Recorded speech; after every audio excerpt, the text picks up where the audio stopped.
ইন্নালিল মাউতি সাকারাত, আশা মৃত্যুর খুব যন্ত্রণা।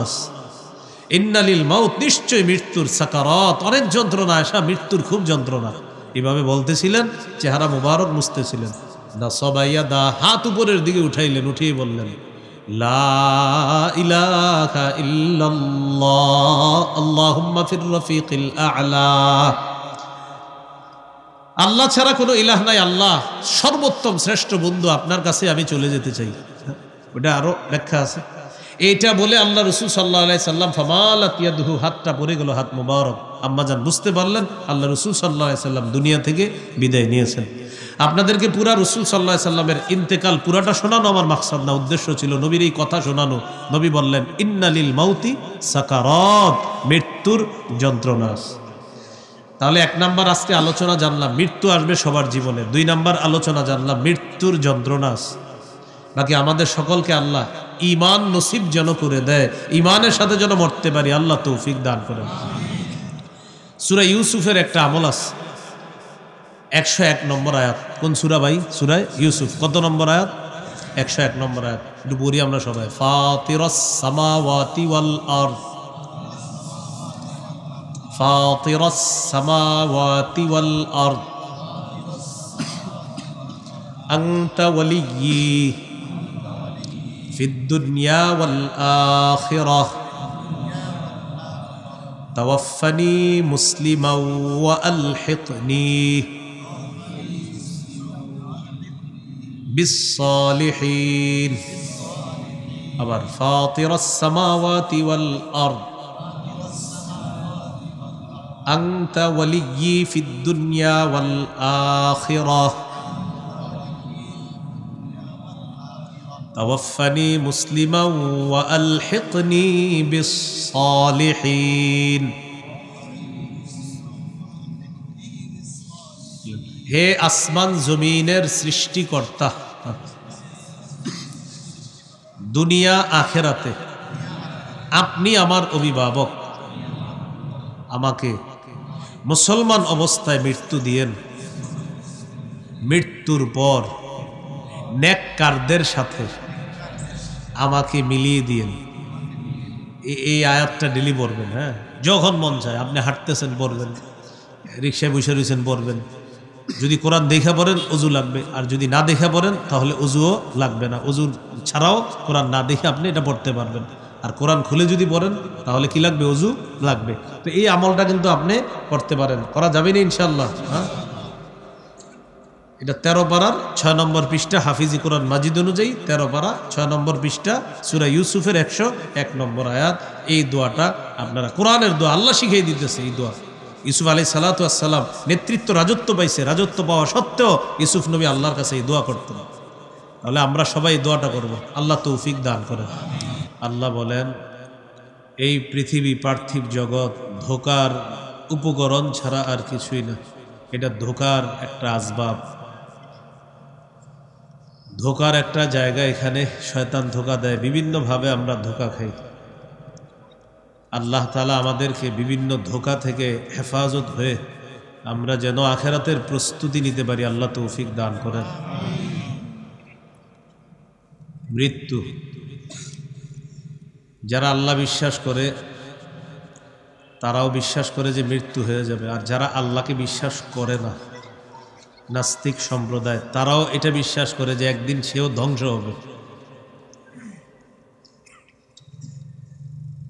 মৃত্যু আসবে, তাহলে আমরা দুনিয়াতে কেন আসলাম? সূরা জারিয়াতের 56 নম্বর আয়াতে আল্লাহ তাআলা বলেন, ওয়ামা খালাকতুল জিন্না ওয়াল ইনসা ইল্লা লিয়াবুদুন। জিন ইনসানকে আমি সৃষ্টি করেছি আমার ইবাদত করার জন্য। কতদিন ইবাদত করব? সূরা হিজরের 99 নম্বর আয়াতে আল্লাহ বলেন, ওয়া'বুদ রাব্বাকা হাত্তা ইয়াতিয়াকাল ইয়াকিন। মৃত্যু আসা পর্যন্ত তুমি তোমার রবের ইবাদত করো। সূরা আনকাবুতের 57 নম্বর আয়াতে আল্লাহ বলেন, কুল্লু নাফসিন যায়িকাতুল মাউত। প্রত্যেকটা নফস মৃত্যুর স্বাদ গ্রহণ করবে। সূরা আহজাবের 16 নম্বর আয়াত, আল্লাহ তাআলা বলেন, কুল লাই ইয়ানফাআকুমুল ফিরারু ইন ফারারতুম মিনাল মাউত। যদি তোমরা মৃত্যু থেকে পলায়ন করো, নবী আপনি বলে দেন তোমাদের এই পলায়ন কিছুতেই তোমাদের কোনো কাজে আসবে না। সূরা নিসার ৭৮ নম্বর আয়াত আল্লাহ তাআলা বলেন, আইনামা তাকুনু ইউদরিকুমুল মাউত। তোমরা যেখানেই থাকো মৃত্যু তোমাদেরকে পাকড়াও করবে। সূরা আরাফের ৩৪, সূরা ইউনূসের ৪৯ নম্বর আয়াতে আল্লাহ বলেন, লিকুল্লি উম্মাতিন আজাল ইযা জাআ আজালুহুম ফালা ইস্তাখিরুনা সাআতাও ওয়ালা ইস্তাকদিমুন। প্রত্যেকটা উম্মতের মৃত্যুর সময় নির্ধারণ করা। মৃত্যু যখন আসবে, আগেও না পরেও না, ওই সময় সে মৃত্যুবরণ করবে। সূরা জুমুয়া ৮ নম্বর আয়াতে আল্লাহ বলেন, কুল ইন্নাল মাউতাল্লাযী তাফিররুনা মিনহু ফাইন্নাহু মুলাকীকুম সুম্মা তুরাদ্দুনা ইলা আলিমিল গায়বি ওয়াশ শাহাদাহ ফায়ুনাব্বিউকুম বিমা কুনতুম তা'মালুন। নবী আপনি বলেন, যে মৃত্যু থেকে তোমরা পালিয়ে বেড়াও, এই মৃত্যু তোমাদের সাথে সাক্ষাৎ করবে। অতঃপর তোমাদেরকে দৃশ্য অদৃশ্যের খবর যিনি রাখেন, সে আল্লাহর কাছে ফিরিয়ে নেওয়া হবে। তিনি তোমাদেরকে তোমাদের কর্মকাণ্ড সম্পর্কে জানিয়ে দিবে, অবহিত করে দিবেন। সূরা মুনাফিকুনের ১১ নম্বর আয়াতে আল্লাহ বলেন, ওয়ালা ইউআখিরুল্লাহু নাফসান ইযা জাআ আজালুহা। মৃত্যু যখন আসবে আল্লাহ তাআলা কিছুতেই আর কাউকে সামান্য সুযোগ দিবেন না, ওই সময় তার মৃত্যু হয়ে যাবে। এই জন্য আমার আপনার মৃত্যু হবে, কোথায় হবে, কোন জমিনে হবে, কবে হবে এটা জানে আল্লাহ, তবে মৃত্যু হয়ে যাবে এটা নিশ্চিত। ৫টি বিষয় আল্লাহ ছাড়া কেউ জানে না। সূরা লোকমানের শেষের দিকে আল্লাহ বলেন, রাসূলুল্লাহ সাল্লাল্লাহু আলাইহি সাল্লাম হাদিসের মধ্যেও বলেছেন, খামসুন লা ইয়ালামুহুন্না ইল্লাল্লাহ। ৫টি বিষয় আল্লাহ ছাড়া কেউ জানে না। কোন ৫টি বিষয়? যে ৫টি বিষয়ের কথা আল্লাহ সূরা লোকমানের শেষের দিকে বলেছেন। ১ নম্বর, ইন্নাল্লাহা ইনদাহু ইলমুস সাআ। কিয়ামতের জ্ঞান আল্লাহর কাছে। কিয়ামত কখন কোথায় হবে এটা আল্লাহ জানেন। কিয়ামত কবে হবে এটা আল্লাহ জানেন। কিয়ামত হবে নিশ্চিত, কবে হবে আল্লাহ জানেন, আমরা জানি না। কিয়ামত হবে নিশ্চিত, কবে হবে আল্লাহ জানেন। ২ নম্বর, ওয়ায়ুনাজ্জিলুল গায়স। কি পরিমাণ বৃষ্টি কোন জমিনে আল্লাহ নাজিল করবেন, কবে নাজিল করবেন এটা আল্লাহ জানেন। ৩ নম্বর, ওয়ায়ালামু মা ফিল আরহাম। মায়ের পেটে সন্তান ছেলে হবে না মেয়ে হবে এটা আল্লাহ জানেন। ৪ নম্বর, ওয়ামা তাদরি নাফসুম মাযা তাকসিবু গাদা। আগামীকাল কোনো মানুষ কি উপার্জন করবে এটা কেউ জানে না, আল্লাহ জানেন। ৫ নম্বর, ওয়ামা তাদরি নাফসুম বিআইয়ি আরদিন তামুত। কোনো মানুষ কোন জমিনে কোথায় মৃত্যুবরণ করবে এটা আল্লাহ জানেন। ওই আওয়াজটা একটু কমায় বাহিরে। তাহলে ৫টা বিষয় আল্লাহ ছাড়া কেউ জানে না। এর মধ্যে একটা হলো মৃত্যু কোথায় কোন জমিনে হবে এটা কে জানেন? আল্লাহ জানেন। তো মৃত্যু এসে যাবে এটা চূড়ান্ত কথা। কবে আসবে, কখন আসবে, কোন জমিনে আসবে এটা আল্লাহ জানেন। এ হলো আজকের প্রথম আলোচনা। দ্বিতীয় আলোচনা, মৃত্যুর যন্ত্রণা। সবার কাছে আসবে মৃত্যুর যন্ত্রণা। সূরা কফের ১৯ নম্বর আয়াতে আল্লাহ বলেন, ওয়াজাআত সাকরাতুল মাউতি বিল হক। মৃত্যুর যন্ত্রণা সত্যি সত্যি আসবে। যালিকা মা কুনতা মিনহু তাহিদ। এটা সেই মৃত্যু যে মৃত্যু থেকে তোমরা পালিয়ে বেড়াতে। তাহলে মৃত্যুর যন্ত্রণা আসবে। কাফেরের কাছে মৃত্যুর যন্ত্রণা আসবে, ইমানদারের কাছে মৃত্যুর যন্ত্রণা আসবে। কাফেরদের কাছে যে আসে মৃত্যুর যন্ত্রণা, এই ব্যাপারেও কোরআনে আয়াত আছে। সূরা আনআমের ৯৩ নম্বর আয়াতে আল্লাহ তাআলা বলেন, ওয়ালাউ তারা ইযিজ যালিমুনা ফি গামারাতিল মাউত ওয়াল মালাইকাতু বাসিতু আইদিহিম আখরিজু আনফুসাকুম اليوم تجزون عذاب الهون بما كنتم تقولون على الله বিমা কুনতুম তাকুলুনা আলাল্লাহি গায়রাল হাক্কি ওয়া কুনতুম আন আয়াতিহি তাস্তাকবিরুন ওয়ালাউ তারা ইযিজ যালিমুনা ফি গামারাতিল মাউত। নবী আপনি যদি দেখতেন জালেমদের অবস্থা, উদ্দেশ্য কাফের, এখানে মৃত্যুর যন্ত্রণা আসার পর তাদের ছটফটানি যদি আপনি দেখতেন, ওয়াল মালাইকাতু বাসিতু আইদিহিম, ফেরেশতারা তাদের হাতগুলা বের করে রাখছে, হাতগুলা মেলে দিয়ে বলে আখরিজু আনফুসাকুম, তাড়াতাড়ি তোমাদের আত্মাগুলা তোমরা বের করে দাও। কাফেররা মরতে চায় না, ফেরেশতারা বলবে তাড়াতাড়ি বের হও। আল-ইয়াওমা তুজজাউনা আযাবাল হুনি বিমা কুনতুম তাকুলুনা আলাল্লাহি গায়রাল হক, আজ তোমাদেরকে দেওয়া হবে লাঞ্ছনাদং শাস্তি, তোমাদেরকে দেওয়া হবে পুরস্কার হিসাবে, নাউজুবিল্লাহ বলি, তোমাদের প্রাপ্য হিসাবে তোমাদেরকে লাঞ্ছনাদায়ক শাস্তি দেওয়া হবে। কেন? বিমা কুনতুম তাকুলুনা আলাল্লাহি গায়রাল হক, তোমরা আল্লাহর ব্যাপারে অসত্য কথা বলতা, মিথ্যা বলতা। ওয়া কুনতুম আন আয়াতিহি তাস্তাকবিরুন, আল্লাহর আয়াতগুলোর ব্যাপারে তোমরা অহংকার প্রদর্শন করতা। আল্লাহ আমাদেরকে হেফাজত করেন, কুফরি থেকে হেফাজত করেন। তাহলে কাফেরদের মৃত্যুর যন্ত্রণা আসছে। আমরা যারা মুসলমান মুমিন, আল্লাহ যেন ঈমান অবস্থায় মুসলমান পরিচয়ে যেন মৃত্যুবরণ করতে পারি, আল্লাহ তৌফিক দান করেন। আমাদের কাছেও মৃত্যুর যন্ত্রণা আসবে। সূরা ওয়াকিয়া 83 থেকে 85 নম্বর আয়াতে আল্লাহ বলেন, ফালাউলা ইযা বালাগাতিল হুলকুম, প্রাণ যখন উষ্টাগত হবে তখন তোমরা সবাই মিলেও মৃত্যু পথযাত্রীকে আটকাতে পারবা না। ওয়া আনতুম হিনাইযিন তানজুরুন, তোমরা শুধু চেয়ে চেয়ে দেখবা। আল্লাহ তাআলা বলেন, ওয়া নাহনু আকরাবু ইলাইহি মিনকুম ওয়ালাকিন লা তুবসিরুন, তোমাদের চেয়ে আমি আল্লাহ তার অধিক নিকটবর্তী, কিন্তু তোমরা তা দেখো না। মৃত্যু পথযাত্রীর অধিক কাছে আমি আল্লাহ, তোমরা চেয়ে চেয়ে দেখতেছো, আমি তোমাদের চেয়ে আরো নিকটে তার। ওয়ালাকিন লা তুবসিরুন, তোমরা তা বুঝো না। আমরা বলি কি, লোকটা মনে হয় মারা যাবে, এরকম সবাই আসে আত্মীয় স্বজন, হ্যাঁ, মৃত্যু পথযাত্রীর কাছে আল্লাহ বলেন আমি তার অধিক নিকটবর্তী, তোমরা তা দেখো না, সবাই মিলেও তাকে আর আটকাতে পারবা না। সূরা কিয়ামত 26 থেকে 30 নম্বর আয়াতে আল্লাহ বলেন, কাল্লা ইযা বালাগাতিত তারাকিয়া ওয়া কিলা মান রাক, যখন মৃত্যু এসে যাবে, প্রাণ যখন উষ্টাগত হবে, কখনো তোমরা তাকে আর আটকে রাখতে পারবা না। ওয়া কিলা মান রাক, বলা হবে ঝাড়ফুঁককারী কোথায়, ডাক্তার কবিরাজ কোথায়, এই অ্যাম্বুলেন্সটা আন তাড়াতাড়ি, বলি না আমরা। আল্লাহ বলেন, ওয়াজান্না আন্নাহুল ফিরাক, মৃত্যু পথযাত্রী নিশ্চিত হয়ে যাবে সে দুনিয়া থেকে বিদায় নিবে। ওয়ালতাফাতিস সাকু বিসাক, পায়ের নলা একটা নলা আরেকটার সাথে লেগে যাবে।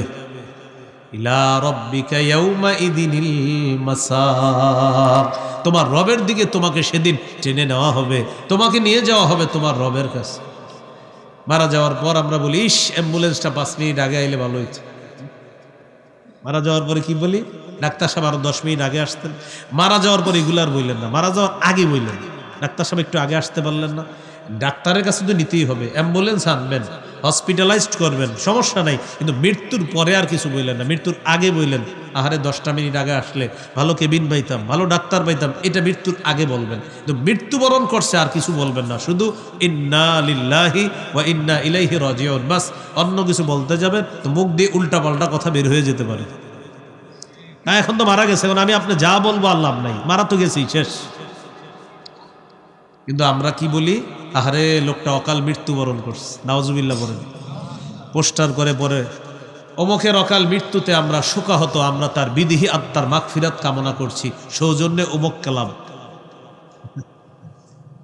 আমরা অমুকের অকাল মৃত্যুতে শোকাহত। আচ্ছা, উনি কোন কালে মরলে ঠিক ছিল একটু বলেন তো আপনারা। এই যে লিখলাম অকাল মৃত্যু, তাহলে কবে মরলে ঠিক ছিল? মারা যাওয়ার পরে এগুলা লিখেন না। তাহলে অকাল মৃত্যু বলবো না, অকাল মৃত্যু উচ্চারণ করব না, অকাল মৃত্যু লিখবো না। অকাল মৃত্যু কোথাও লেখা দেখলে বুঝিয়ে শুনিয়ে লেখাটা কেটে দেওয়ার চেষ্টা করব, বলেন ইনশাআল্লাহ। অকাল মৃত্যু মানে কি? মানে এখন মরাটা উচিত হয় নেই, তো কবে বললে ঠিক ছিল, নাউজুবিল্লাহ, এটা লিখবেন না। তিনি এই কয়দিনই হায়াত নিয়ে আসছে দুনিয়াতে, বাস আল্লাহ তাকে নিয়ে গেছে। তাহলে অকাল মৃত্যু আমরা বলবো না, এগুলা বলবো না। তাহলে মৃত্যুবরণ করার আগে ওই যে বলতে পারেন অ্যাম্বুলেন্সটা আরেকটু আগে আনতে পারলেন না, ডাক্তার আগে আসতো, এটা মৃত্যুর আগে। তো মৃত্যুবরণ করবে বাস, এখন আর দোষারোপ করেন না, মনে হয় এই কারণে ওই কারণে, এগুলো আর কিচ্ছু বললেন না। তিনি এখন আল্লাহর কাছে চলে গিয়েছেন, এখন আমরা আল্লাহর কাছে দোয়া করা যে লোকটা কিভাবে জান্নাতি হয়। আল্লাহ আমাদেরকে কথাগুলা বোঝার তৌফিক দান করেন। তো আল্লাহ তাআলা বলেন সেদিন তোমাকে তোমার রবের কাছে নিয়ে যাওয়া হবে। এই হলো মৃত্যুর যন্ত্রণা, আমার আপনার সবার কাছে আসবে। নবীদের কাছেও মৃত্যুর যন্ত্রণা আসছে। সহিহ বুখারীর বর্ণনা 4449 নম্বর হাদিস, আয়েশা সিদ্দিকা রাদিয়াল্লাহু তাআলা আনহার বর্ণনা। তিনি বলেন, ইন্না মিন নিআমিল্লাহি আলাইয়া আন্না রাসূলুল্লাহি সাল্লাল্লাহু আলাইহি ওয়াসাল্লাম তুওয়াফিয়া ফি বাইতি ওয়া ফি ইয়াউমি ওয়া বাইনা সাহরি ওয়া নাহরি। আমার উপর আল্লাহর নিয়ামত, আল্লাহর অনুগ্রহ, নবীজি আমার ঘরে আমার দিনে আমার উপর, আল্লাহ রসুল সাল্লাল্লাহু আলাইহি সাল্লামের মাথা মুবারক ছিল, আল্লাহ রসুল আমার ঘরে আমার দিনে আমার সাথে ট্যাক লাগানো অবস্থায় ছিল। নবী মারা গেছেন আমার ঘরে আমার দিনে, আল্লাহ রসুল ইন্তেকাল করছেন। এই নিয়ামতটা আল্লাহ আমারে দান করছে। আরেকটা কি নিয়ামত? ওয়া আন্নাল্লাহা জামাআ বাইনা রিকি ওয়া রিকিহি ইনদা মাউতিহি। রসুলের ইন্তেকালের সময় আমার থুতু আর নবীর থুতু আল্লাহ এক করে দিছে। কিভাবে এক করছে একটু মন দিয়ে শুনলে বুঝবো আমরা। দাখালা আলাইহি আব্দুর রহমান ইবনু আবি বকর সিদ্দিক রাদিয়াল্লাহু তাআলা আনহুমা ওয়া বিয়াদিহি সিওয়াক। আবু বকর সিদ্দিক রাদিয়াল্লাহু তাআলা আনহুর ছেলে আব্দুর রহমান, এর মানে আম্মাজান আয়েশা সিদ্দিকা রাদিয়াল্লাহু তাআলা আনহার ভাই, নবীজির কাছে আসলেন, ওই ঘরে ঢুকলেন। তার হাতে একটা মেসওয়াক। কার হাতে? আম্মাজানের ভাই রাদিয়াল্লাহু তাআলা, মানে আব্দুর রহমান রাদিয়াল্লাহু তাআলা আনহুর হাতে একটা মেসওয়াক। নবীজি মেসওয়াকটার দিকে এভাবে তাকায় রইছে। তো আম্মাজান নবীজিকে জিজ্ঞাসা করলেন, আখুযুহু লাকা, হুজুর মেসওয়াকটা কি আপনাকে দিব, আমি এনে দিব? ফাআশারা বিরাসিহি নাম, মাথা নাড়িয়ে নাড়িয়ে বললেন, হ্যাঁ মেসওয়াকটা এনে দাও। আমি আমার ভাইয়ের কাছ থেকে মেসওয়াকটা নিলাম, নেওয়ার পর ফাতানা ওয়ালতুহু রাসূলুল্লাহ সাল্লাল্লাহু আলাইহি সাল্লামকে মেসওয়াকটা দিলাম। ফাশতাদ্দা আলাইহি, মেসওয়াক করতে নবীর কষ্ট হচ্ছে, ওই যে উপরের অংশটা নরম হতে হয়, হ্যাঁ মেসওয়াকের উপরের অংশটা তো নরম না হওয়ার কারণে শক্ত, তো এই জন্য নবীজির কষ্ট হইতেছিল। আমি রাসূলুল্লাহ সাল্লাল্লাহু আলাইহি সাল্লামকে বললাম, উলাইয়িনুহু লাকা, হুজুর আমি কি মেসওয়াকটা নরম করে দিব? নবীজি আবার ইশারায় বললেন, হ্যাঁ। ফালাইয়ানতুহু, আমি মেসওয়াকটা নরম করলাম। বলেন তো মেসওয়াক নরম করে কিভাবে? চাবায়া। তো আমি এইভাবে মেসওয়াকটা নরম করলাম। তাহলে আমি নরম করলাম, আমার থুতু লাগলো মেসওয়াকে। এবার নবীজি সাল্লাল্লাহু আলাইহি ওয়াসাল্লামকে মেসওয়াক দিলাম, এবার তিনি মেসওয়াক করলেন, এবার নবীর থুতু মুবারকও মেসওয়াকে লাগলো। এইভাবে মেসওয়াকের বরকতে আমার থুতু আর নবীজির থুতু মুবারক রাসূলের ইন্তেকালের সময় আল্লাহ এক করে দিয়েছে। মেসওয়াক করা, এখান থেকে গুরুত্ব বুঝে আসে। 5 ওয়াক্ত নামাজে ওলামা হজরত ছাড়া সামনে যারা সাধারণ জনগণ, সবাই 5 ওয়াক্ত নামাজে মেসওয়াক করছেন, হ্যাঁ মাশাআল্লাহ। একজন আর আছেন কেউ, 2 জন 3 জন 4 জন, মাশাআল্লাহ 7-8 জন আছেন। এত ব্যস্ততা আপনাদের, অন্যদের কি বলেন মেসওয়াকের সুযোগ পান নাই? হ্যাঁ আমার চেয়ে বেশি ব্যস্ত না আপনারা। আমি আলহামদুলিল্লাহ আজকে এশার আগেও মেসওয়াক করছি। আজকে মেসওয়াক 3 জায়গায় রাখবেন। কর্মস্থলে মেসওয়াক রাখবেন, বাড়িতে মেসওয়াক রাখবেন, চলার পথে মেসওয়াক রাখবেন। এই জন্য এইভাবে বলি, গাড়ি বাড়ি কর্মস্থল 3 জায়গায় মেসওয়াক রাখা। বাড়িতে কেন রাখবেন? ইনশাল্লাহ আপনাদের এখান থেকে আমি ঢাকা রওনা করব, বাড়িতে ঢুইকা ঘরে ঢুইকে আমার প্রথম কাজ মেসওয়াক করা। কারণ আমার নবী সারাদিন সমস্ত কাজকর্ম যখন করে ঘরে ঢুকতেন, সর্বপ্রথম ঘরে আল্লাহ রসুল মেসওয়াক দিয়ে তার ঘরের কাজ শুরু করতেন, এরপরে অন্য কাজ। প্রথমে ঢুকে মেসওয়াক করতেন, ঘর থেকে বের হওয়ার সময় নবীজি মেসওয়াক করতেন। তা আপনি এই জন্য ঘরে রাখবেন। আরেকটা হলো কর্মস্থলে আপনি মেসওয়াক রাখবেন। অনেক সময় মনে থাকে না মেসওয়াক নিতে, তো এই জন্য কর্মস্থলে রাখবেন। আরেকটা সবসময় পকেটে, এটা হলো হঠাৎ আসরের সময় রাস্তায় হয়ে গেছে, তখন বাস মেসওয়াকটা বের করে মেসওয়াক করে নেবেন।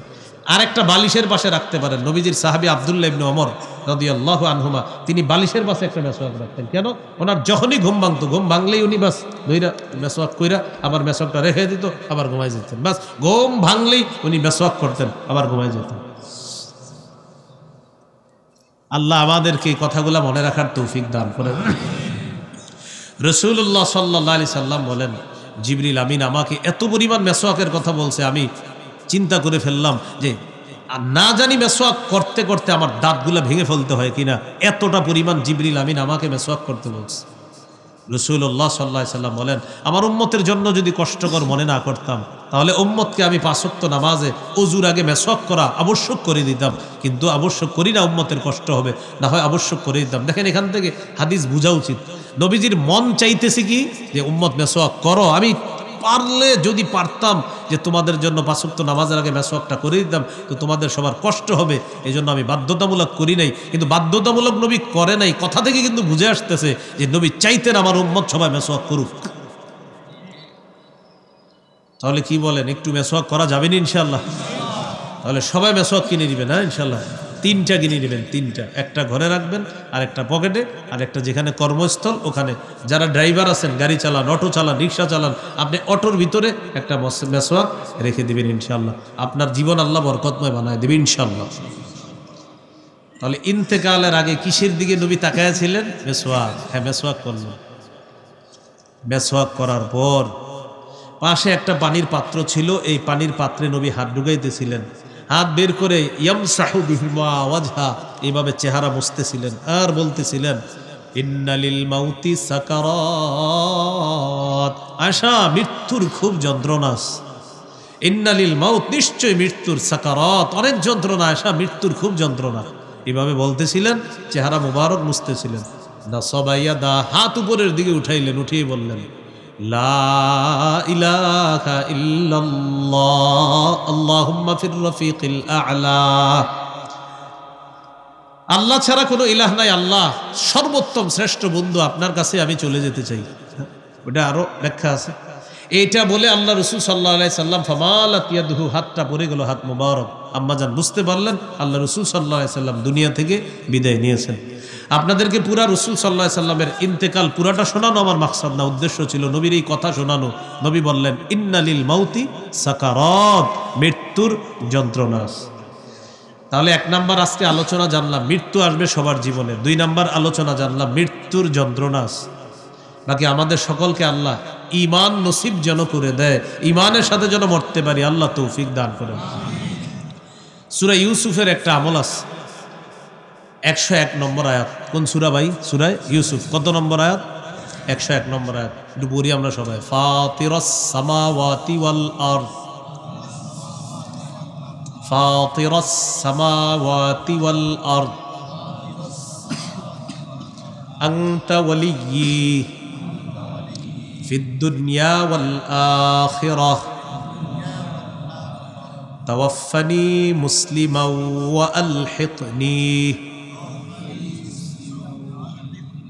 বিস-সালিহিন। আবার ফাতিরাস সামাওয়াতি ওয়াল আরদ আনতা ওয়ালিয়্যি ফিদ দুনিয়া ওয়াল আখিরাহ তাওয়াফফানি মুসলিমান ওয়া আলহিকনি বিস-সালিহিন।